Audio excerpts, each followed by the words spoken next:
Homs, Syrie, la vie d'après, documentaire inédit et précieux de Daham al-Assad. Précieux parce qu'il nous permet de comprendre les tourments et les espoirs d'un peuple fragmenté qui semble vouloir la paix et l'unité, même si les choses sont sûrement plus complexes. On va justement essayer de vous éclairer avec nos invités. Christian Cambon, bienvenue. Vous êtes sénateur LR du Val-de-Marne, membre de la Commission des Affaires étrangères, de la Défense et des Forces armées, commission que vous avez présidée pendant très longtemps. Parmi vos nombreuses fonctions, il y a notamment celle d'envoyé spécial pour les relations internationales du président du Sénat. Guillaume Perrier, bienvenue. Vous êtes grand reporter international au Point, spécialiste du Moyen-Orient, correspondant en Turquie pendant 10 ans, Grand Prix 2019 de la presse internationale pour la couverture de l'invasion turque du nord de la Syrie, auteur de plusieurs livres et films documentaires sur la Turquie et sur la Syrie. Et je précise que le magazine Le Point est partenaire de cette émission. Agnès Levallois, bienvenue à vous également, spécialiste du Moyen-Orient et chargée de cours à Sciences Po Paris, présidente de l'Institut de recherche et d'études Méditerranée Moyen-Orient. Assiem El Difraoui, bienvenue. Vous êtes docteur en sciences politiques de Sciences Po Paris, spécialiste du monde arabe contemporain, réalisateur et auteur de plusieurs ouvrages, notamment sur le djihadisme et la propagande djihadiste. On peut d'ailleurs se référer à votre Que sais-je, paru chez PUF. Et vous étiez d'ailleurs très récemment en Syrie pour des recherches. Vous êtes justement passé par Homs, la ville qui est au cœur de ce documentaire. Merci beaucoup à tous les quatre d'être ici. Tout au long de ce film, on entend beaucoup de voix pleines d'espoir, de discours assez positifs sur ce qu'est en train de devenir la Syrie, un pays où l'on souhaiterait tourner la page des horreurs d'Assad, vivre en paix avec toutes les communautés, toutes les confessions. C'est bien dit dans le film. Un des intervenants, un policier, nous dit même « Ce qui est arrivé fait partie du passé. Nous sommes la nouvelle Syrie ». Est-ce qu'il faut partager cette pensée positive et cet optimisme, Assiem El Difraoui? Il faut le partager, au moins il faut le soutenir. Ouais. Homs et Damas surtout, c'est des villes actuellement où les gens sont extrêmement positifs. Les gens, ils sortent, les gens embrassent le nouvel emblème de la Syrie, l'aigle, donc ils ont changé l'aigle comme emblème. Ça se vend partout dans la rue. Il y a un nouveau nationalisme syrien et un grand espoir. Mais derrière, il y a quand même complètement d'autres réalités également, spécialement à Homs, où il y a beaucoup des alaouites, où le moindre étincelle peut créer des tensions énormes, peut créer des confrontations meurtrières et tout ça. Donc derrière cette nouvelle façade, ou cet grand espoir que je veux bien partager et que je soutiens complètement, il y a quand même la réalité d'un pays qui est très très divisé encore. Ouais, la petite musique de ce film, c'est vrai que c'est tout le monde aspire à la paix, à la réconciliation, Agnès Levallois, mais évidemment une réalité qui est plus complexe au fond. Oui, bien sûr que tous les Syriens, toutes les Syriennes souhaitent sortir quand même de ces 13-14 ans de guerre, de plus de 50 ans d'un système autoritaire, d'une dictature incarnée par Bachar el-Assad qui est tombé, mais aussi par son père, Hafez al-Assad. C'est un pays qui a été quand même dirigé par cette famille d'une façon extrêmement autoritaire pendant des dizaines d'années. Donc aujourd'hui, évidemment, que tous les Syriens aspirent à autre chose. Le simple fait que les Syriens puissent s'exprimer dans tous les cafés, il y a des réunions où les gens s'expriment, donnent leur point de vue. Ça, c'est nouveau? C'était absolument inimaginable. Alors, il y a eu la petite parenthèse de ce qu'on avait appelé dans les années 2000 le printemps de Damas. Mais en dehors de cette parenthèse qui avait été très, très vite refermée, les Syriens n'ont jamais eu la possibilité de pouvoir s'exprimer dans la rue, dans des cafés, avec toujours la crainte que, de toute façon, il y ait un membre des services de sécurité, les fameux mukhabarat, qui étaient omniprésents dans ce pays, et donc qui pouvaient rapporter les propos tenus par les uns et les autres, et avec un sort qui leur était réservé ensuite catastrophique. Donc tout ça, quand même, donne effectivement ce sentiment de liberté, de volonté de pouvoir échanger, mais, comme il dit, évidemment, avec des craintes quand même qui sont encore là, avec des inquiétudes. Est-ce que ce nouveau pouvoir va être en mesure de réconcilier tous les Syriens en dépit des différentes appartenances qu'on voit très bien dans le documentaire Oui, on parlera des nouveaux dirigeants dans un instant, mais d'abord peut-être cette coexistence pacifique entre communautés, est-ce qu'elle est réelle, Guillaume Perrier ? Alors, elle est à la fois réelle et factice, je dirais. Homs, c'est vraiment le symbole de cette mosaïque syrienne où cohabitent effectivement des communautés chrétiennes, alaouites, sunnites, dans des quartiers souvent très différents. Alors, comme le montre Daham al-Assad dans son documentaire, on voit bien que les quartiers qui ont souffert pendant la guerre civile, qui ont été bombardés par le régime de Bachar al-Assad, sont principalement les quartiers sunnites. Qui étaient occupés par la rébellion. Les quartiers alaouites, évidemment, étaient plutôt acquis au régime. Les quartiers chrétiens étaient dans une forme de neutralité plutôt aussi perçus comme étant du côté du régime, ce qui fait qu'aujourd'hui, ces divisions ne sont pas complètement effacées. Il y a une volonté de réunifier Homs, évidemment, dans un même élan, cet élan très positif dont on vient de parler, mais il y a aussi des divisions invisibles qui persistent avec des vengeances régulières. Il y a encore quelques jours, quelques semaines, il y a eu des exactions à Homs contre certaines minorités. Oui, c'est très concret et Amnesty International s'en est fait l'écho il y a quelques jours, Christian Cambon. Enlevés et mariés de force en Syrie, le calvaire des femmes et des filles alaouites. Depuis la chute du président Assad, les attaques contre les membres de la communauté alaouite se multiplient dans le pays. Est-ce qu'on peut croire à cette coexistence pacifique entre les communautés qui, hier, se déchiraient? Pourront-elles aujourd'hui vivre ensemble? Je crois, comme ça vient d'être dit, je crois qu'il faut y croire. Il faut y croire. Et ce qui ressort de ce document, qui est effectivement très émouvant et qui montre à la fois la souffrance qu'a supporté cette population, les destructions, avec ces contrastes, des quartiers détruits et d'autres qui ont réussi à survivre, je pense effectivement qu'il faut véritablement que tous les pays qui peuvent et qui sont susceptibles d'aider la Syrie le fassent. C'est ce qui est en train de se passer. Dans les dernières semaines, il y a quand même eu des éléments très importants. Je pense qu'on aura l'occasion de parler du voyage de Al-Shara aux Nations Unies. Il a rencontré un président américain, je crois que ça n'avait jamais existé depuis 1946. Oui, on va en parler, bien sûr. Il y a quand même des éléments qui sont positifs. Maintenant, je pense qu'après de telles souffrances et de tels conflits, les communautés vont avoir encore un peu de mal à s'harmoniser, à harmoniser leur vie commune. Et bien évidemment, ici, dans cette maison au Sénat, on reste très attentif à ce qui se passe pour la communauté chrétienne, parce que les chrétiens dans cette région ont aussi, à la fois, ils étaient protégés par l'ancien système. Nous avons reçu ici le patriarche de Damas qui disait « mais faites attention à ce que vous dites, parce que à l'époque où Bachar el-Assad était encore aux affaires, la communauté chrétienne considérait que c'était son protecteur. » Alors maintenant, les choses ont évidemment pas mal évolué. Mais c'est ce qu'il a dit, c'est ce qu'il a dit ici chez le président. Très bien, mais ils étaient très instrumentalisés. Bien sûr, mais on le sait. Ils n'étaient pas dupes, ils n'étaient pas dupes. Voilà. Ils ne le faisaient pas par humanisme et altruisme. Et là, vous avez soulevé un point très important. Vous avez parlé des enlèvements des Alaouites, des femmes Alaouites et tout ça. Il faut faire très attention. Ça peut être très, très souvent être la désinformation. D'accord. Là, je viens de terminer une étude sur le danger de la désinformation en Syrie. Et tous les Syriens sont conscients qu'une désinformation bien ciblée peut faire exploser une ville. C'est que c'est presque passé à Homs, où il y avait la question de l'enlèvement par une femme, je ne sais pas comment ça s'appelle encore, El Abla, lui, Mohamed, un était alaouite, l'autre était sunnite et tout ça. Et ça fait vraiment le news dans toute la Syrie. Et presque créé une énorme clash communautaire. Finalement, de jeunes journalistes syriens sont tombés sur le couple dans la rue. Ils ont interrogé le couple, ils ont dit on s'est barré de la maison parce que nos parents n'approuvent pas de notre réunion, mais nous on veut être libres. Et ça a calmé les choses tout de suite, mais l'excitation sur cette histoire elle était tellement énorme. Mais tout de même, est-ce qu'on doit s'inquiéter pour la communauté alaouite, par exemple, et les chrétiens de Syrie? Évidemment qu'on peut s'inquiéter parce qu'il y a une volonté de la part de certains Syriens qui appartiennent à la communauté sunnite et qui, souvent d'ailleurs de façon tout à fait injuste, considèrent que toute la communauté alaouite a été avec le régime, ce qui n'était évidemment pas le cas. Et on s'en aperçoit dans le film d'ailleurs. On s'en aperçoit clairement dans le film. Mais pour certains Syriens, les alaouites de toute façon étaient forcément avec le régime, ce qui n'a pas été le cas.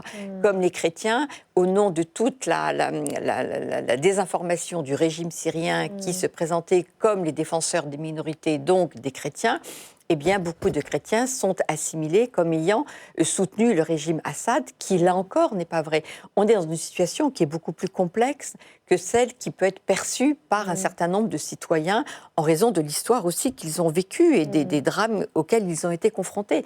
Et donc, toute la difficulté aujourd'hui, c'est de faire la part des choses entre ce qui relève effectivement d'une stratégie qui était la stratégie de Assad, qui était une stratégie quand même dramatique pour l'ensemble de la population syrienne, pour l'ensemble des Syriens, quelles que soient leurs appartenances communautaires, mais qui ont été instrumentalisées par ce même Assad pendant des années et des années, et donc qui peut susciter aujourd'hui, évidemment, des réactions, une volonté de vengeance, même si celle-ci n'a pas lieu d'être. Et donc tout le défi qui se pose, me semble-t-il, aujourd'hui à El-Shara, c'est comment gérer tout ça, comment être capable de rassurer, je crois que le maître mot, c'est comment peut-il rassurer l'ensemble des communautés pour apprendre à nouveau cette vie en commun au-delà de toutes ces dissensions et divisions que Assad n'a eu de cesse que d'instrumentaliser pendant toutes les années où elle est au pouvoir. Et d'alimenter. Les sunnites auraient envie de se venger des Alaouites, Guillaume Perrier? Alors certains, oui, il y a évidemment des processus de vengeance. Il y a des groupuscules, ça existe, c'est organisé.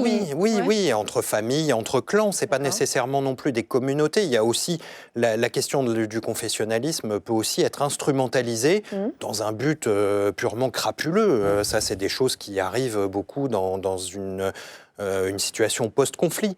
Mais je crois qu'encore une fois, la confessionnalisation de la société syrienne, c'était justement le stratagème voulu par le régime Assad. Et c'est les conséquences de cette confessionnalisation que la société syrienne continue de vivre aujourd'hui. Le monseigneur Jacques Mourad, l'archevêque de Homs, qu'on voit un petit peu dans le film, le dit très bien d'ailleurs. Il dit il faut arrêter de parler de minorité chrétienne. Nous ne voulons plus être une minorité. Nous voulons appartenir à la majorité. Lui, ce qu'il dit, c'est que les chrétiens de Homs sont des Syriens.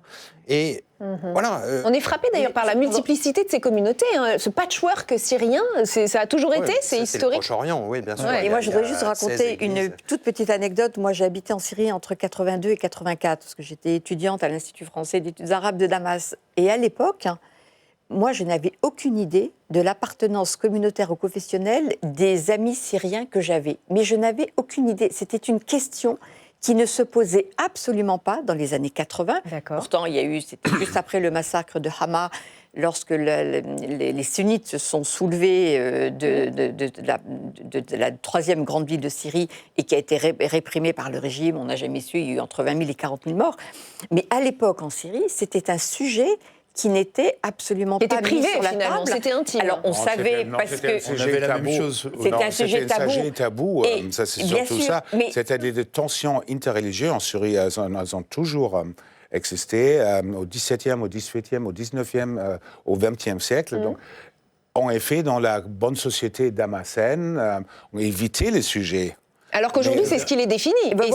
C'est pour ça qu'il y a une grande différence. Et avec l'idée que certains, effectivement, il pouvait y avoir des tensions, mais les jeunes que nous rencontrés, c'était une question qui n'était pas vraiment primordiale et qui ne s'imposait pas. Moi, j'ai découvert quelque temps après qu'un des jeunes Syriens que je côtoyais était alaouite, mais c'était jamais venu sur la table.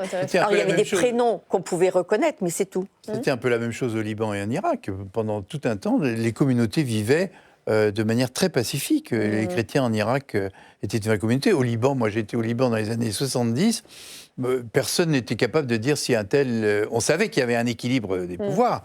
Et on voit maintenant les difficultés que tout cela a entraîné lorsque les communautés se sont affrontées. Mais parce qu'on le voit dans le film, les chrétiens de Syrie qui montrent un courage absolument incroyable, qui résistent à l'hostilité ambiante. C'est très émouvant. Le père Michel, que l'on suit beaucoup dans ce documentaire, est l'incarnation de ce courage des chrétiens. Mais il a une phrase qui en dit long sur ce qu'il pense des nouveaux dirigeants. Et c'est le chapitre que j'ai envie d'ouvrir avec vous maintenant. Vous allez me dire ce que vous en pensez, un chapitre plus politique. On va d'abord réécouter cet extrait que j'ai trouvé assez fort. Écoutez. سوريا غابة هلا كلها ساكنة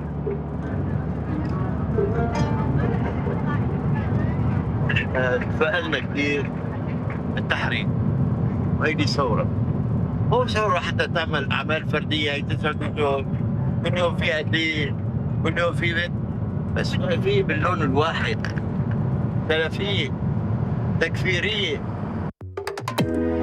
Les membres du gouvernement viennent tous de la même communauté, des salafistes et des radicaux. Sous-entendu, il n'y a pas grand-chose à en attendre. Et ça rejoint la question d'un de nos téléspectateurs, parce qu'on on demande à nos téléspectateurs aussi de participer à ce débat. Frédéric de Saint-Denis nous dit: que pense la minorité chrétienne de Syrie de ce nouveau dirigeant? Qui peut répondre à cela? Guillaume Perrier. Rien n'est monolithique, je dirais. Alors, il y a évidemment beaucoup de méfiance, c'est évident. Ahmed al-Shara et son gouvernement viennent d'Idlib. Les chrétiens de Homs ont vu le modèle de société qui a été à l'œuvre, je dirais, à Idlib, dans le nord, pendant plusieurs années. Les chrétiens n'en faisaient pas partie, à part quelques villages dans la région d'Idlib, mais Homs, c'est vraiment une ville différente, avec une tradition différente, et l'imposition de cette culture, de ce mode de vie qui vient du Nord, est perçu comme intrusif par une grande partie de la communauté chrétienne de Homs. Maintenant, il y a aussi la prise de conscience que ce régime est une transition. Il fallait sortir d'Assad, et il faut qu'il y ait une transition vers quelque chose d'autre. On est dans une construction. Les chrétiens sont tout à fait conscients qu'ils doivent apporter leur pierre à l'édifice et construire un régime nouveau. Ahmed al-Shara lui-même est conscient de ça, je dirais. Alors, ils viennent effectivement d'un certain background, pour employer un mot bien français, mais voilà, les choses sont ouvertes, encore une fois. C'est ce qui peut inquiéter Christian Cambon. Le passé d'Ahmed al-Shara peut nous donner l'impression qu'il est dans un jeu de dupes ou qu'on ne peut pas avoir confiance. Est-ce qu'on peut avoir confiance ? On s'est beaucoup interrogé sur ce sujet lorsque al-Shara est arrivé aux affaires. Maintenant, d'abord, il n'y avait pas beaucoup d'autres solutions. Et dans un patchwork quand même très inquiétant, car la Syrie a un rôle très important, on aura peut-être l'occasion de dire le rôle qu'elle joue, y compris dans cette partie de la Méditerranée. Enfin, c'est un pays qui a beaucoup compté, même s'il a été dirigé d'une main de fer. Et je crois que la seule solution que nous avons, nous, ce que je disais il y a un instant, c'est de faire confiance à ce personnage, qui est effectivement un personnage très contrasté. Mais vous le dites comme si, finalement, on n'avait pas le choix, c'est par défaut. Il y a un côté réel politique, quoi. Parce qu'en vérité, on n'a pas totalement le choix. Nous, on a regardé les choses, on a travaillé un petit peu sur ces sujets au sein de la commission, on a eu un certain nombre d'expertises sur ce sujet. Bon, il vient, mais vous savez, il y a bien d'autres dirigeants du monde avec lesquels il convient de parler, parce que si franchement on les sélectionnait par leur passé de démocrate, on ne parlerait pas à grand monde, croyez-moi. Donc il faut faire avec. Et encore une fois, il a donné quand même des signes. Il donne des signes. Des garanties, des gages. À l'Assemblée générale des Nations Unies, il a aussi manifesté son souhait de rejoindre l'Union pour la Méditerranée. Enfin, vous voyez, ce sont quand même un certain... les Russes ne sont plus à Tartous, c'était aussi... Il y avait quand même une présence très importante des Russes à Tartous. Bon, il y a des signes. Et puis, dans les discours qu'il tient... Les Russes sont encore là. Oui, mais enfin bon. Oui, mais ils y sont moins qu'ils l'étaient, puisque franchement, la Russie pesait quand même très. La Russie pesait très lourd. Du reste, où est M. Bachar el-Assad ? Il est en Russie, je crois. Eh oui, Agnès Levallois. En fait, c'est un pragmatique, Charles. Je crois qu'il faut bien comprendre que c'est quelqu'un qui a toujours eu l'idée, lorsqu'il était Idlib, qu'il avait envie d'arriver à Damas, de prendre Damas et de diriger ce pays. Ça fait partie de sa stratégie. Donc, il s'est d'abord bien implanté à Idlib, où il a montré comment il était capable de gérer cette enclave. Alors maintenant, la question, c'est qu'on ne dirige pas une enclave avec 3 millions de personnes comme un pays, donc c'est beaucoup plus compliqué. Mais il a toujours eu cette idée quand même d'arriver et de prendre le pouvoir à Damas, qu'il a compris qu'il devait donner des gages à la minorité chrétienne en particulier, pour une raison très simple, c'est qu'en Occident, et la preuve, on parle beaucoup des chrétiens dans cette émission, c'est un sujet qui est extrêmement sensible. Donc il a compris que s'il voulait avoir le soutien des Occidentaux, il fallait faire absolument attention au sort de cette communauté.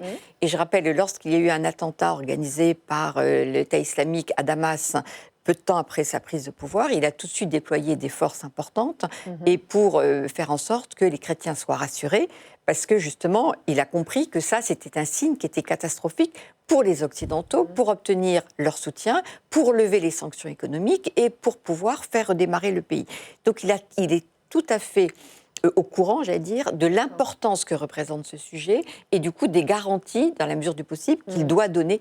Et ce qu'il doit faire, c'est qu'il doit rassurer toutes les communautés. Mais est-ce qu'il le fait sincèrement ? Est-ce qu'il a vraiment sincèrement rompu avec les groupes djihadistes, Assiem El Zifraoui ? J'ai plusieurs points. Donc, premièrement, al-Shara ne vient pas d'Idlib. C'est un Damascène pur souche, dans un certain sens, même avec des origines sur les hauteurs de Golan. Mais il a bien passé de djihadistes. Ils connaissent très bien la scène, ils connaissent très bien les chrétiens. En gros, il doit avoir 18 000 hommes en force de sécurité pour gouverner le pays, pour sécuriser le pays. À côté, il y a des milices très, très dangereux. Les djihadistes qui ne sont pas d'accord avec cette nouvelle pragmatisme d'Ahmed al-Shara. D'accord. Et là, vous avez, et lui-même, il a eu des réflexes que son cercle proche d'Idlib a très mal pris, et ça c'est très important. Quand il y avait un début de confrontation entre tribus bédouins et druzes d'Al-Souwaïda, la grande province du sud, là, il a envoyé ses troupes, qui a résulté d'un parti pris côté bédouin, donc le massacre de Druz et tout ça. Mais déjà qu'il a envoyé ses troupes comme ça, et qu'il n'a pas essayé de négocier, montrer qu'il a encore des vieux réflexes. Ensuite, il est obligé de se retirer suite à la pression israélienne et tout ça. Mais même le cercle autour d'Al-Shara, même des ex-djihadistes, ils ont trouvé qu'il a très mal réagi. À la place de d'abord commencer une négo. Donc, c'est le danger. Un, le non-contrôle de ses troupes. Et deuxièmement, qu'il ressort des vieux réflexes. Sur les liens entre Shara et les chrétiens, dans le film, on le voit passer très brièvement, je voudrais vraiment insister là-dessus, mais quand on voit les chrétiens aller à Qaratayn pour ce pèlerinage, Qaratayn, c'est la ville dont est originaire la femme d'Ahmed al-Shara. Donc sa belle famille est sunnite, hein, bien évidemment, musulmane, mais a grandi, a vécu aux côtés des chrétiens. Et quand on voit ce groupe de chrétiens de Homs aller en pèlerinage à Qaratayn, il y a dans l'assemblée l'oncle de la femme d'Ahmed al-Shara qui est là et qui accueille les pèlerins. Alors évidemment, il avait aussi cette fonction politique, hein, ce jour-là, de représentant du pouvoir, mais je dirais que ça en dit long quand même sur la diplomatie interne que veut mener le nouveau... Et est-ce qu'on sait comment perçoivent les Syriens cette nouvelle notoriété d'Ahmed al-Shara sur le plan international, reçue quand même par Donald Trump et Emmanuel Macron, et vous le disiez à l'ONU, oui, vous me faites un pouce, ça veut dire... Ils sont super contents. Ils sont super contents. Super contents. La Syrie, là, ils sont contents. Là, il n'y a pas de clivage. Toutes les confessions, toutes les communautés sont ravies. Quelqu'un, presque, il y a une fierté nationale. Comme je disais, par exemple, il y a cette petit aigle national qui vous pourrez acheter partout. Et là, ils sont contents. Vous imaginez, un pays retourne sur la scène internationale. C'était un État voyou depuis 50 ans. Je pense que c'est certainement, du personnage, son point le plus important, c'est qu'il s'est en fait très bien adapté à la relation internationale. Au début, il a même changé de tenue. Voilà, c'est ce que j'allais dire. Tout le monde a commenté, on a dit, est-ce qu'il va encore arriver avec ses tenues locales, là ? Et puis, il a arboré costume, cravate, et on sait très bien que... Regardez, même en Ukraine, on commande toujours la tenue des dirigeants. Bon, c'était un signe, et quand il est venu, quand il était reçu par le président Macron, il y a eu même des critiques. On a dit, comment se fait-il que l'on reçoit ? Mais moi, je pense qu'il faut lui donner une part de crédit. Sans ça, on n'en sortira jamais. Et je pense qu'il fait un parcours international, encore une fois, aux Nations Unies. Il a eu beaucoup de rencontres parallèles avec les uns et les autres. Il a su s'attirer les sympathies des Émirats, de l'Arabie Saoudite, qui va être aux premières loges pour aider ce pays à se reconstruire. Parce qu'il y a quand même une petite note de 200 milliards de dollars pour reconstruire le pays dans l'état où on le voit. Du reste, le documentaire montre bien dans quel état une ville comme Homs est devenue. Donc je pense que c'est un point positif de sa part. Maintenant, les défis sur le plan local et intérieur sont considérables. Bien sûr. Alors justement, toute la question, et on le voit bien, c'est la réaction des Syriens qui sont effectivement ravis que Shara soit reçu à l'ONU, qu'il serre la main de Trump, qu'il soit reçu par le président Macron. Et maintenant, certains disent, bon, tout ça c'est très bien et on en a besoin parce que ça a des implications sur la scène économique et que la Syrie a besoin de se reconstruire. Mais maintenant, il faut aussi qu'ils s'attaquent au dossier en interne. Et donc, c'est très bien qu'ils passent beaucoup de temps à l'extérieur pour défendre les intérêts de la Syrie. Mais il faut aussi maintenant que les Syriens voient les dividendes de ce changement de régime. Pour l'instant, il n'y en a pas. Pour l'instant, il y a alors ça commence, il y a l'électricité qui est revenue au départ. Quand il est arrivé, il y avait 2-3 heures d'électricité à Damas. Maintenant, il y en a beaucoup plus parce que les Saoudiens, le Qatar ont donné. Donc, il y a une amélioration, mais il y a une impatience très grande de la part des Syriens qui, rappelons-le, ont vécu 14 ans de guerre et sortent de plus de 50 ans d'un système dictatorial. Et donc, des élections sont prévues, par exemple, en Syrie ? Est-ce qu'ils projettent des élections ? Oui, alors il y a tout un processus de transition qui est en cours. Ils projettent des élections. Il y avait des élections en Syrie en octobre. Est-ce que c'était des élections parfaites, démocratiques ? Non. Oui, alors des élections démocratiques. Alors, reformulons la question. Un parlementaire est nommé par M. Restons donc, un premier effort d'avoir une certaine représentativité du peuple syrien a été fait. Donc, c'était des élections avec un collège électoral qui a jusqu'à là élu, je pense, 170 ou 175 parlementaires. Donc, malheureusement, pas assez de femmes.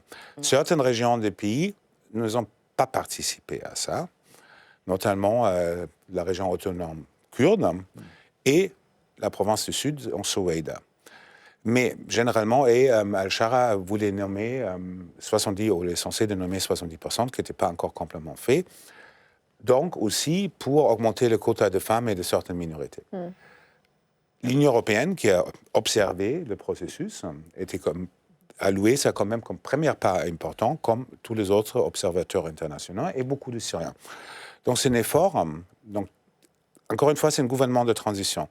Mais ces gens d'efforts comptent, à mon avis. Alors, on va quand même parler de l'avenir de la Syrie, parce que dans le documentaire, on assiste au retour, parfois ému d'ailleurs, de Syriens qui avaient fui, et puis maintenant que Bachar el-Assad est parti, reviennent. Et puis il y a le phénomène inverse, le phénomène plus inquiétant, c'est celui des départs des jeunes diplômés, en tout cas des hommes. Et c'est une scène assez marquante du film. Je voudrais qu'on la regarde et qu'on la commente après. خصوصا يعني كمان عم نشوف انه في اعداد البنات بالجامعه اكثر من الشباب. طبعا الشباب ما ضل يحضر يعني 50 40% 60%. ليه؟ سافروا الله. وانت وين ناوي تضل هون بالبلد؟ لا والله كمان الصراحه مثل الشباب يعني ان شاء الله صحه سفره.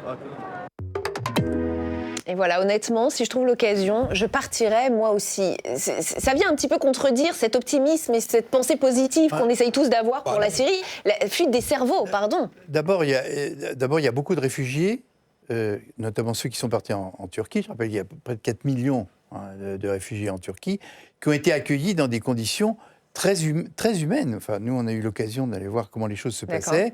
Ils sont intégrés, ils portent le titre de misafir, là, c'est-à-dire qu'ils ont droit à la santé, ils ont droit à travailler, etc.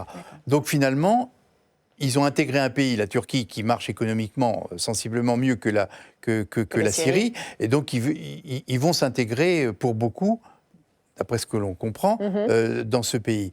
Et il y a aussi 1 400 000 qui sont en Jordanie, et il y en a 1 million au Liban, dans des pays qui fonctionnent un petit peu mieux. Alors en Allemagne aussi. En Allemagne, et puis, bien sûr. Il y a plus de médecins syriens en Allemagne qu'en Syrie aujourd'hui. Il y en a même en France, en région parisienne. Mais c'est un phénomène important à commenter. Oui, c'est très important, c'est un phénomène très important. Mais c'est la continuité, oui, c'est la continuité du régime. Je veux dire, pas uniquement du régime. De la période.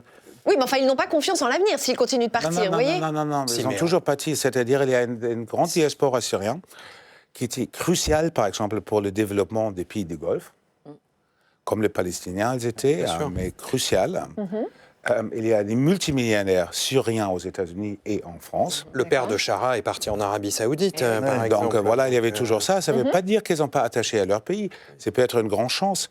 Parlons maintenant de mon pays natal, de l'Allemagne, par exemple, avec 600 000 Syriens nationalisés. Ils ont un parti très bien éduqué. L'Allemagne va être la superpuissance en Syrie à cause de cette diaspora qui a l'intérêt de réinvestir en Syrie, qui est complètement germanophone et qui compte aussi beaucoup, par exemple, sur l'Allemagne. Donc c'est pareil pour les Syriens du Golfe. Donc il n'y a pas de noir et blanc dans ces flux de... D'accord, c'est pas un phénomène massif et nouveau, si je vous entends. C'est la continuité de ce qui s'est passé ces dernières années. Et vous ne pouvez pas demander à des jeunes diplômés de 23 ans d'attendre 15 ans avant de pouvoir tirer les bénéfices de la reconstruction de la Syrie. Donc évidemment, eux sont dans une logique de court terme où, pour progresser dans leur vie, ils passent par les caisses. Et s'ils sont partis, les jeunes, pendant la guerre, c'est parce qu'ils ne voulaient pas être enrôlés par l'armée de Assad. C'est ça le point essentiel. Quand il parle de 40 à 50% des hommes qui ne sont pas là, ce n'est pas lié à l'arrivée de Charles au pouvoir. C'est que pendant toutes les années de la guerre, pourquoi il y a eu autant de jeunes hommes qui sont partis? C'est parce qu'ils ne voulaient surtout pas se retrouver à faire la guerre en Syrie. Donc maintenant, on est encore dans les conséquences de cette période. Et les nouveaux qui sont diplômés, effectivement, se disent que pour l'instant, le pays est en transition, on l'a suffisamment souligné, et donc ils ont l'envie de partir pour parfaire leur éducation, et ce qui ne veut pas dire que certains ne rentreront pas ensuite. Donc c'est trop tôt, me semble-t-il, pour tirer des conclusions de ce point précis. Moi, j'ai visité au Liban un camp de Syriens qui étaient dans un dénuement total, et on leur disait, mais est-ce qu'il n'y a pas l'espoir de revenir? Et ils ne voulaient pas revenir, parce que justement, comme vous le dites très justement, madame, ils avaient cette crainte de devoir être intégrés pour des services militaires qui ne sont pas comme celui dont on parle en France. Et un tout petit mot des femmes. Est-ce qu'elles sont bien traitées? Est-ce qu'elles le seront sous ce régime avec ses dirigeants? Est-ce qu'il faut s'inquiéter du sort des femmes en Syrie? Écoutez, à ce stade, moi, je n'ai pas de réponse particulière. Je n'ai pas vu de comportement particulier. Ce qu'on regrette, c'est qu'il n'y ait pas assez de femmes dans la représentation telle qu'elle est mise en place actuellement. On l'a vu dans le cadre des élections, il y a eu très peu de femmes qui se sont présentées. Et dans le sein de ce gouvernement, il y a quand même très peu de femmes. Il y a une femme, si mes souvenirs sont bons, chrétienne, et qui est tout à fait... qui revendique le fait d'être là. Mais évidemment que pour l'instant, les femmes ne sont pas suffisamment représentées, ce qui a laissé certains s'inquiéter sur la capacité ou non de ce nouveau régime à intégrer les femmes. Je ne suis pas capable d'en dire plus à ce stade, moi. Je crois qu'à Damas, il n'y a pas d'obligation, par exemple, pour les femmes de porter le voile. D'accord. Donc ça, c'est un point Ni à important. Damas, ni ailleurs. Ni ailleurs, oui. Non, mais enfin bon. Oui, mais les gens et les chrétiens, spécialement quand ils ont très peur que là, elle dure des sunnites là, au pouvoir, légèrement salave, vont imposer des lois. Donc ça, c'est vraiment... Il y a une petite peur, il y a cette peur-là. D'accord. On les comprend aussi. La seule loi qui était passée, mais c'était juste pour faire plaisir à ces sunnites un peu plus conservateurs, c'était sur les plages publiques. Les femmes on a demandé aux femmes de ne se pas mettre en bikini ou en maillot, mais ça c'est que sur les plages publiques. Porter déjà pas mal. Vêtements un peu longs. Donc ça, c'était jusqu'à maintenant la seule loi qui était passée. Mais il n'y a pas eu une réaction assez forte. Ils sont pas revenus un peu en arrière quand il y a eu cette... Je ne sais même pas, mais c'était pour le public, pas pour les plages privées et tout ça. Mais donc il faudra quand même être vigilant sur le sujet. Il y a des inquiétudes. D'accord. On arrive à la fin de cet échange. Peut-être un mot de conclusion de chacun pour terminer. Peut-être, je ne sais pas, positif, optimiste, si c'est le cas. Sinon... Moi, il y a quand même un acteur dont on n'a pas vraiment prononcé le nom, qui est Israël dans cette affaire. Parce que Israël a la main quand même assez lourde, y compris sur les derniers jours, avec cette volonté que l'on peut comprendre de ne pas revivre le 7 octobre. Mais bon, sa présence sur le plateau du Golan, sur la zone démilitarisée, avec quelque part, et Al-Shara dit à un moment, il a en tête cette affaire du Grand Israël. Donc il sait que certaines fractions en Israël ont réfléchi à la possibilité de constituer un Grand Israël qui se ferait évidemment aux dépens de la Syrie. Donc je crois qu'il faut quand même qu'Israël fasse très attention, parce que dans ce souci que l'on peut comprendre d'aller... De se défendre, ou en de tout cas se de défendre ne pas et de ne pas attaquer. revivre un 7 octobre, mais il ne faut pas que ce soit aux dépens d'un pays qui tente de se reconstruire. Les Américains cherchent absolument à faire conclure un accord entre la Syrie et Israël, un accord de paix, en tous les cas... de non-agression. De non-agression. Et donc, il faut qu'Israël soit quand même assez prudent et ne vienne pas déstabiliser une situation qui est, somme toute, fragile. C'est bien ce que démontre... Un appel que vous lancez. Un mot de conclusion ? Oui, moi aussi, je pense que aujourd'hui, le comportement d'Israël complique évidemment la tâche du nouveau pouvoir. Et on l'a bien vu d'ailleurs ces derniers jours, où même Trump demande à Israël d'arrêter. Et Netanyahou est allé quand même voir ses troupes qui se sont installées dans le sud de la Syrie. Et que Israël, au lendemain de la prise de pouvoir, a détruit 80% des infrastructures militaires syriennes, en appelant ça des frappes préventives, au risque que peut-être ce nouveau pouvoir voudrait attaquer Israël. Alors que l'objectif de ce pouvoir, ça n'est absolument pas d'attaquer Israël. La priorité, elle est bien ailleurs, pour des raisons évidentes qu'on a décrites. Donc ça, pour moi, c'est un risque qui est très, très grave et qu'il faut prendre très au sérieux. Et il n'y a pas de réplique de l'armée syrienne. Rien, justement. ils n'en ont pas les moyens. Mais il y a eu l'attaque des Druzes aussi. C'est aussi pour ça qu'Israël est intervenu. C'était pour protéger la communauté druze en Syrie. Soi-disant. Enfin, donc, personne n'y croit. Si on y croit aussi, parce que l'Israël a quand Ils sont même très proches des Druzes, oui. de certaines tribus druzes, mais les Druzes sont très divisés sur cette question. Donc votre mot de conclusion ?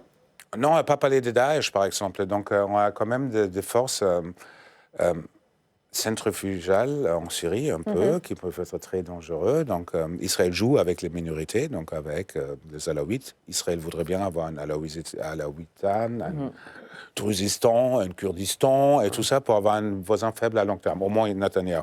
Et Daesh veut en gros la même chose. S'aimer le chaos total, pour refaire ce que l'on a déjà fait en Irak, en Syrie, ça fait 15 ans. Et Daesh est bel et bien présent, on ne sait pas l'ampleur, mais il y a le sud, à droite et à gauche, qui ont déjà commis un grand attentat contre les chrétiens, qui essaient d'assassiner Al-Shara et tout ça. Donc ça peut déraper très vite, malheureusement. Donc situation fragile. Voilà, et puis on a beaucoup parlé de l'unité démographique syrienne, on voit que l'unité territoriale est loin d'être évidente aussi, et on a parlé de la région druze, de l'occupation d'Israël d'une partie partie. Il y a aussi l'occupation de la Turquie dans le nord et puis la question kurde qui n'est toujours pas bien réglée. sûr. Et encore aujourd'hui, il y a des tensions le long de l'Euphrate entre les forces démocratiques syriennes pro-kurdes et le gouvernement central. Il y a des négociations sous égide américaine qui ont du mal à aboutir. Et puis tout ça est dépendant un petit peu des négociations qui ont lieu en Turquie entre les Kurdes et le gouvernement turc. Situation complexe qu'on va continuer de suivre. Merci en tout cas, merci pour ce débat éclairant, merci pour cet échange et merci à vous de nous avoir suivis comme chaque semaine. Émissions et documentaires magnifiques à retrouver sur notre plateforme publicsena.fr. À très vite, merci beaucoup. Merci bien.